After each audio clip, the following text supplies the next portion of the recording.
শুক্রবার ছুটির দিনে রাজধানী মোহাম্মদপুর কৃষি মার্কেট থেকে সরাসরি যুক্ত হচ্ছেন সহকর্মী মোস্তফা মাহবুব। কথা বলবো তার সাথে। মাহবুব, কাঁচা বাজারে সবজি, মাছ, মাংস সহ নিত্যপণ্যের দাম কেমন দেখছেন?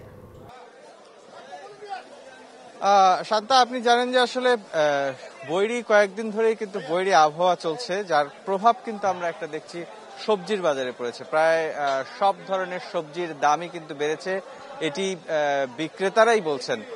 আজকে যেমন এই বাজারে যদি আপনাকে বলতে চাই, যেমন বেগুন বিক্রি হচ্ছে 120 টাকা, 3 ধরনের বেগুন, সেই সবগুলো বেগুনই কিন্তু 120 টাকা কেজি দরে বিক্রি হচ্ছে। লাউ বিক্রি হচ্ছে আকার ভেদে, লাউ যেমন আমার হাতে যে লাউটি দেখতে পাচ্ছেন এটা 80 টাকা দরে বিক্রি হচ্ছে, কিন্তু এর চেয়ে একটু বড় আকৃতির যেগুলো সেটি কিন্তু 100 টাকা প্রতি পিস বিক্রি হচ্ছে। এবং একই সাথে পেঁপেও কিন্তু 60 টাকা কেজিতে বিক্রি হচ্ছে। তা আমার সঙ্গে একজন বিক্রেতা আছেন, তার কাছে একটু জানতে চাই যে আসলে আপনাদের এখানে তো অনেক রকম সবজি দেখছি, তাই না? কোন সবজিটা একটু সস্তায় পাওয়া যাচ্ছে একটু বলবেন? সবজি পটলের দাম হলো কম, আর পেঁপে দাম একটু কম, 60 টাকা, আগে ছিল 50 টাকা। আর মোটামুটি সবই দাম বাড়তে, লেবুর দাম একটু কম। কোন কোন জিনিসের দাম খুব বেশি বাড়ছে?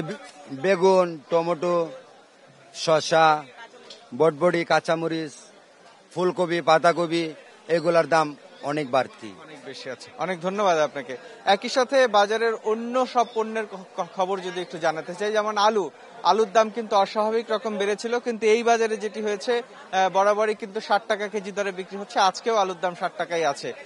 পেঁয়াজ বাজার দোকান ভেদে এখানে আমরা যেমনটা দেখতে পেলাম 100 থেকে 110 টাকা কেজি দরে বিক্রি হচ্ছে। আসলে দুদিন আগেও আমরা এটি দেখেছি 90 থেকে 100 টাকা কেজি ছিল বাজার ভেদে, রাজধানীর যে বিভিন্ন বাজার সে ভেদে। কিন্তু কাঁচামরিচের দাম আমরা দেখছি খুচরা বাজারে 180 থেকে 200 টাকা কেজি দরে বিক্রি হচ্ছে।